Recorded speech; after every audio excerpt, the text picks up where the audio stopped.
let's go ahead and go into WWE Raw, the recap there, and just kind of talk about. We're just going to go ahead and start off like we do with a new segment of Judgment Days of Our Lives as that continues this week with Dominic losing the ugly purple vest that he wears. And that goes into more mess with Liv actually being the one who takes the vest from him, and we figured that out maybe a couple of segments into the show. So thoughts about this latest episode of Judgment Days of Our Lives, Q? I mean, adding on to it. They're flirting with the attitude era when it comes to the sexual innuendos and the different things they do. So this happened a little later on the show, but I like the fact that he caught her Liv in the hallway and he started when she unzipped the vest and was like, or jacket or whatever, and she's like, "You want to take it?" And then he started slowly unzipping it. I was nervous though. Hold up, before you go, I was nervous until I was like, dude, she got something on, bro. Please tell me. But I saw on the side the black sports bra. I was like, okay, cool. So we're straight because, or whatever. But yeah, going on with what you was about to say was him slowly zipping it. And then Damien come around the corner. Right. And it looked so guilty though. You know what I'm saying? Because he came around just in time as he was. Liv putting that pressure on him though, so he a better man than me because I'd have folded by this point. Putting that pressure on him every week. There's something, man. She is putting that pressure on him. And did you see what she sent him a Father's Day thing talking about Happy Father's Day and stuff like that? Bro, I saw that on Father's Day and I was like, she is. So she's a savage, man. I'm loving it. Like I said, the ring presence and stuff. They are prepping her with a little program with Zelina Vega. That's going to happen. So I think that's money in the bank material right there, or whatever. Yeah. But still got her active in doing that, but also leading this little thing with the Judgment Day and whatnot. So and they played back to what we was talking about with with Finn Balor and the Key too. And Hotel Key, and I'm surprised they actually showed it because a lot of times the internet, it got the video and we knew it, but they didn't really point back to it on TV. But I'm glad they actually brought it back up and showed the video. Pat McAfee drawn. Yeah, Pat McAfee put it in the Pac Telestrator thing or whatever, showing him taking the key or whatever, and then Damien came to the back in the clubhouse or whatever and asked her about it or whatever, and he was just like, I did it for Dom. I don't know. Yeah. Maybe, but no, because he was in that main event that night. Well, maybe he could have went after the show or whatever. Maybe Finn had went over there and talked to her. That may come back though. Let's put a pin. I don't think that's over with you. I don't think that's over with. Well, my thing, and I'm sure they'll wrap it up and come back with like as of last week he's still headed. Like, bro, y'all ain't in the same city no more. That hotel room, that key don't work no more. Why you still get it? I was thinking the same thing. I was like, what are you worried about for? Yeah, everybody have old hotel keys because they are old now, and they just deactivate them. Yeah. Like, it's a whole new key now. So yeah, dummy. But yeah, I'm like I said, loving it, man. I always want to check in with that, with Judgment Day and stuff, and kind of build until mommy coming back or whatever. So let's just keep this thing rolling all the way until it comes to a head, and then I think there will be some more surprises because mommy's not going to be in the Judgment Day, and I think we're going to see a brand new Judgment Day, and I'm very interested in seeing how that's going to look. The show started off with your boy Seth freaking Rollins coming back out of nowhere. Yeah. Didn't see anything on X, didn't see anything on IG that he was going to be there. They kept that a surprise. They kept that a surprise. He got a very, very nice ovation or whatever. Still look a little gimpy. I don't think he's going to do anything physically until Money in the Bank to kind of make sure. I don't know if he had a brace on or whatever, and he was just uncomfortable or whatever. But it was good to see Seth Rollins back. Yeah, him and Becky Lynch tagged out. I said, okay, yeah, Becky, you can stay home with the kid now. Let me go get back to work. So, because Becky's off now. So, hey, put in. I looked like Mark was trying to get in here. He said he was negotiating with it, with the wife. Let me see. Yeah, let me see if he want to get in. You want in? Is he on the email thing? Did you email him? I haven't put him on there in a while. His email is from the Yeah, so I see if we'll be able to get a new another horseman in here, man. It'd be good to see him and hear his thoughts, because he'd be shooting off at the hip sometime too with some of his takes. So Seth Rollins being back comes out. Damian Priest comes out, admitting that he wanted to cash in on him, but instead had to do Drew or whatever. Cash in with Drew, and he took the belt that way or whatever, because the respect angle, he wanted to take it off of Seth, whatnot. But gave him a title match. You can see Drew is doing everything he can to be a fighting champion, and he taking on all things. A lot of people be like, you want to do this title, whatever, you got to get to the back line, or not here or whatever. He's actually getting out here and trying to make a name for himself. And I respect it. So we got that match set up for Money in the Bank, and kind of think I know how that's going to go, because our boy Gunther is still waiting in the wings. I don't know what's taking him. What's I haven't seen him on TV in like 3 weeks, so I don't know if it's injury or whatever. You know what? You're right. I just thought about something. Yeah, the guaranteed matches at SummerSlam. So Gunther can kind of just wait and see what happens at Money in the Bank to get the winner. You're right. Right. So that was another thing that happened. What else happened on Raw that we can discuss that was minus the big stuff? We'll say that for a minute. But another soap opera obviously was the Alpha Academy, and now Otis is fed up now. So he physically put his hands on Chad Gable now. After Gable lost to Braun Strowman. And he blamed them, whatever. He actually pushed them down. After all people, he gonna get angry when he messed with Tozawa, but when he was messing with old girl like that, okay.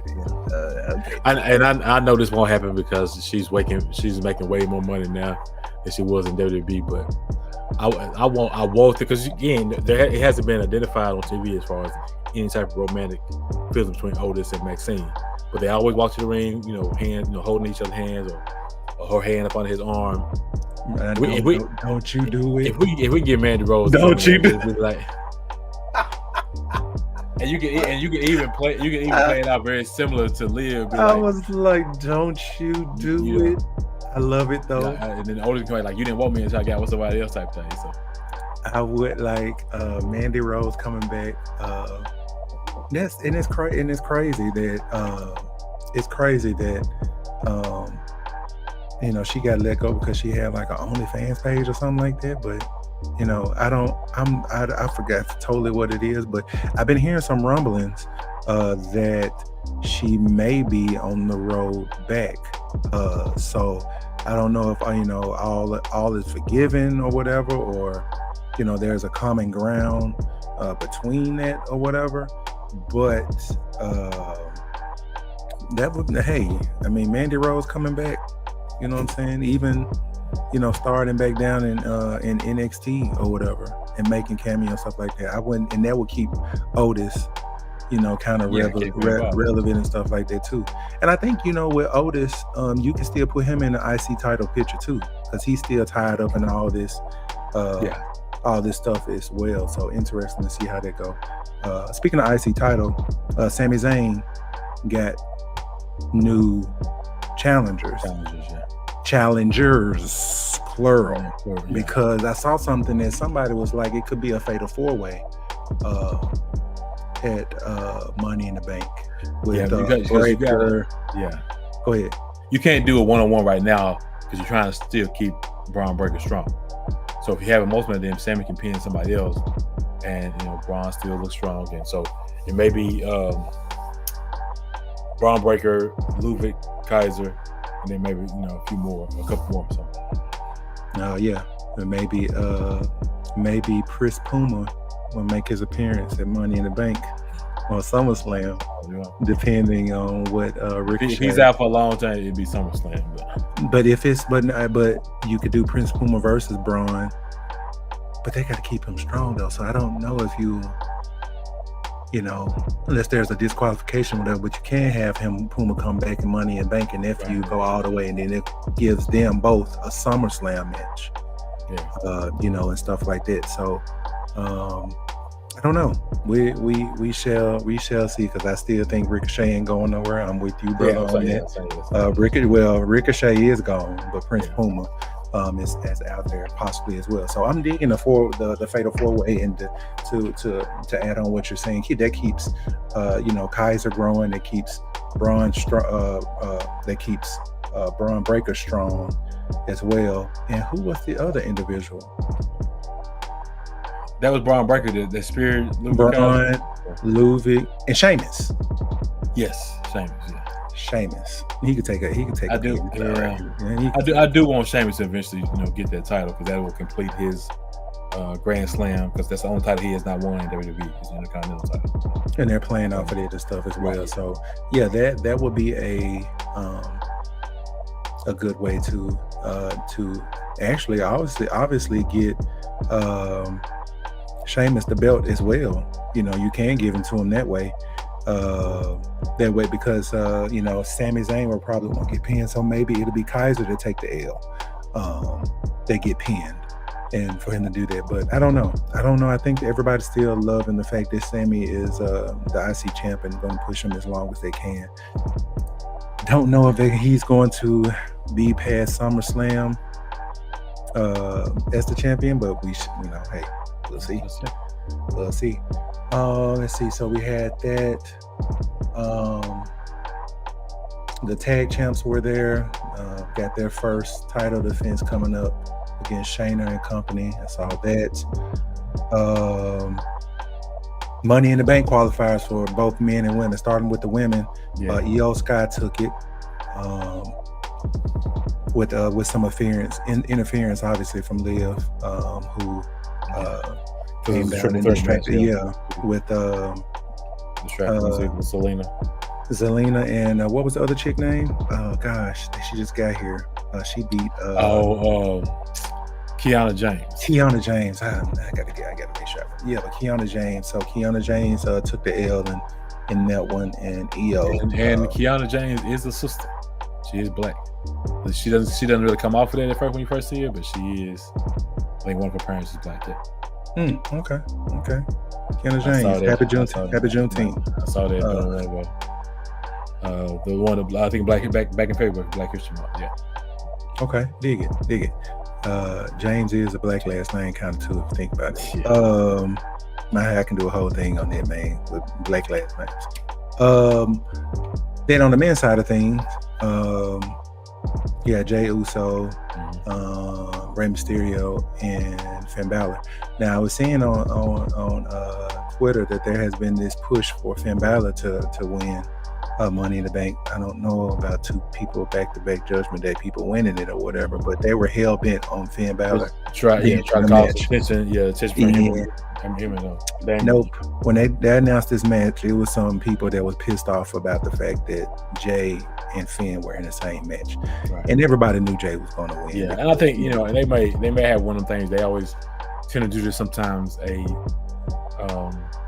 Last chance qualifiers, so everybody that lost. I think that's what's going. I think that's what may happen. Yeah, and have a chance to get back in. There will be a last chance match with some of the losers in these qualifying matches. I think. In order to get in and take, because it's usually 6 people in it, right? So we'll probably get 3 from Raw and 3 from SmackDown, if I'm not mistaken. Yeah, it's usually 6. Yeah. Okay. 6 to 8. I guess you know how big, how many people you want in there. So that sets us up for what we really want to talk about, because Jay was celebrating. Okay, Jay was celebrating outside, you know what I'm saying? And I was just like, I was looking at the time on the TV. I'm like, did I miss it? Mm-hmm. Was it a there was still like 5 minutes left on broadcast. So I was like, what, did I miss it? Was it a clue or something that wouldn't be left? And so then when he was out there, the lights started going out. And I was like, here we go. And I was like, they finna get Jay ass for this Firefly stuff that he doing or whatever. I thought that's what was about to happen. And I have a take on that too at the end. And so then we go down the ramp or whatever, and we got Nikki Cross coming out there looking like the girl from the ring. Yeah, I guess she is Sister Abigail. Sister Abigail. And so then she points to the back. And like I said, at this point, I haven't moved because I'm looking. I'm just like, what's about to happen now? And they go back in the gorilla area or whatever, and that stuff is just tore up. And then you see each member one by one. I forgot what order it was in. It was Rowan. So Rambling Rabbit, or that version of Rambling Rabbit, is Eric Rowan, and the beard kind of gave it away. Plus, he had the same the bludgeon mallet. For the bludgeon brother, yeah. Mm-hmm. And they say that was the reason why he did it was for a tribute to Luke Harper. That was like for Luke being there with him with the sledgehammer or whatever. Still don't sound right, man. Still don't sound right with it, man. Crazy. But yeah. So then the next one was Dexter Loomis, I think. And they say by the tattoos, that's Dexter Loomis. He's playing Husky the pig, or a version of Husky the pig. All right, and then the next one was Joe Gacy. Joe Gacy is the one that had the mask on. He's supposed to be what is it? Something pig related, I think, or something. You got the Husky the pig, and then you had, I forget which one. It's one of the stuffed animals that Bray had in the fun house. Supposedly in real life. That tattoo said that was Joe Gacy. And then Uncle Howdy, he had the beret glove on that was pretty dope, and they all came back. You know, in the midst of all of that, you seeing bodies everywhere or whatever, and these people are actually able to find out who some of these people are. They say Gunther was down there. I don't look at it. It kind of looks like him, but you only see the side of his face. They said Carmelo was down there. You saw a brother with cornrows. Yeah, you saw a brother with cornrows. So that's what we're doing. So because he was black and had cornrows. Even Carmelo came back on social media and said that's not me. He could be lying. Thank you. He could be lying, but I don't. But man, they wanted it to be. But you couldn't miss Chad Gable, who evidently took a 9 to the side of the head. Right. And people.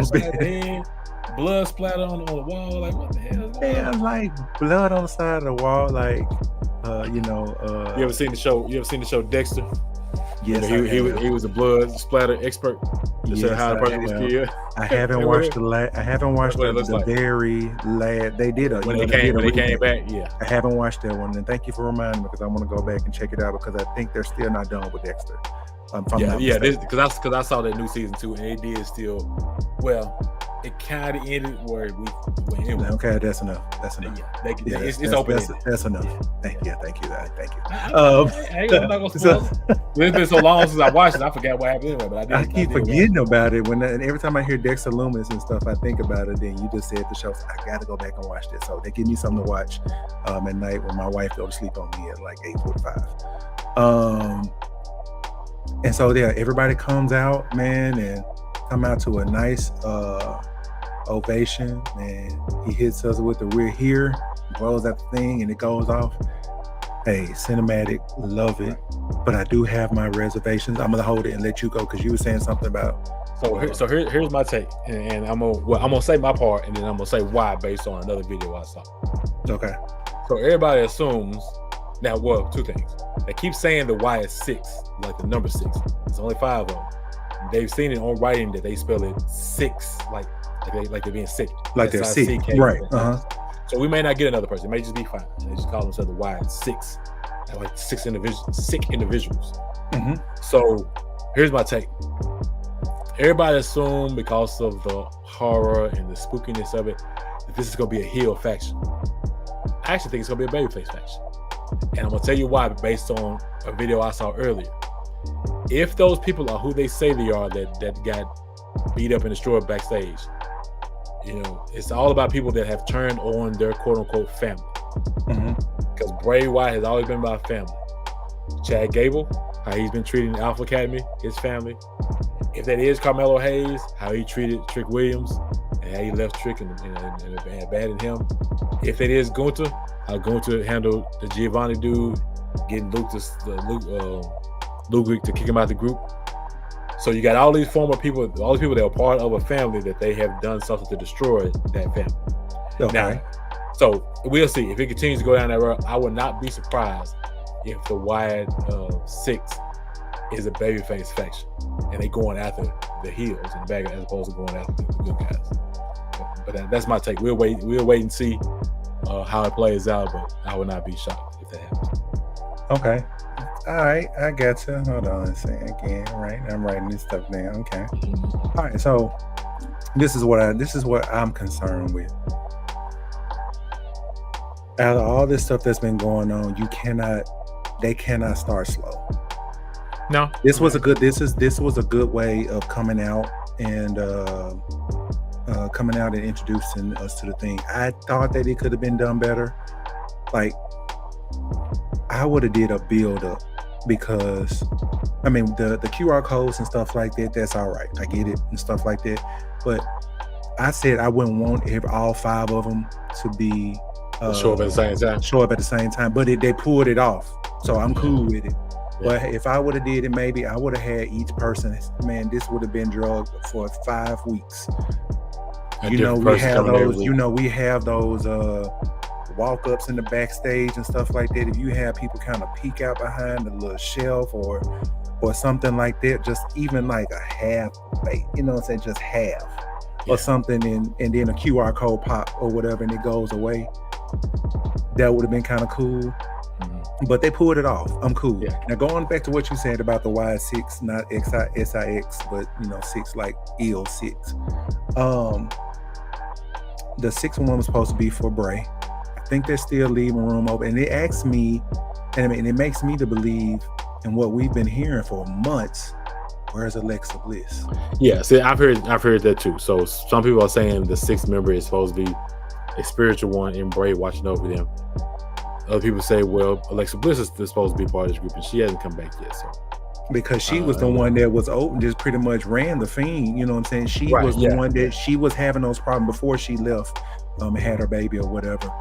They are linked, so maybe she can come back as one of the powerful ones and stuff like that that's going to run with Uncle Howdy per se, and stuff like that. So I don't know, maybe we may get to the number 6 instead of the ill 6. With that, but they can't start off slow, bro. Nobody can take L's right now. I didn't think about it being a heel or a face faction. Whoever's going to get it's going to get it, because they're going to be cheered upon. I don't care if they went after Cody Rhodes, they're still going to be cheered. Right. They can go get Roman Reigns, they're still going to be cheered upon. So I think they're going to play both sides of things. And this could be a faction that hold all the titles, man, and stuff like that. But I don't know. I'm interested in seeing how they're going to pull that off. Yeah, let's see. Yeah. So that ended Raw's recap, man. It was a great show. Interesting to see. Another thing, before I get off of it, they didn't get drafted, Q, so they could show back up Friday, bro. They could come back Friday and wreak havoc there as well. So we don't know. You know what I'm saying? Yeah, I don't think this may not just be a Monday night thing. You're right. I didn't think about that. You're right. They not get drafted. Speaking of not getting drafted, and SmackDown, CM Punk, because SmackDown's gonna be in Chicago, so he's supposed to he's gonna show up on SmackDown, and maybe I don't think he got drafted either, so maybe he can float around on both shows. But he didn't get drafted. So, but he was at the, I don't know if it was a press conference or he did, but he was at the Scrum press conference. And he mentioned that he was going to be on SmackDown this Friday in Chicago. So, and he's supposed to be giving matter of fact, he's not. He was injured before the draft anyway, so he's supposed to be giving an update on his injury or if he's cleared. Basically saying that he's cleared. Basically, I think that's coming.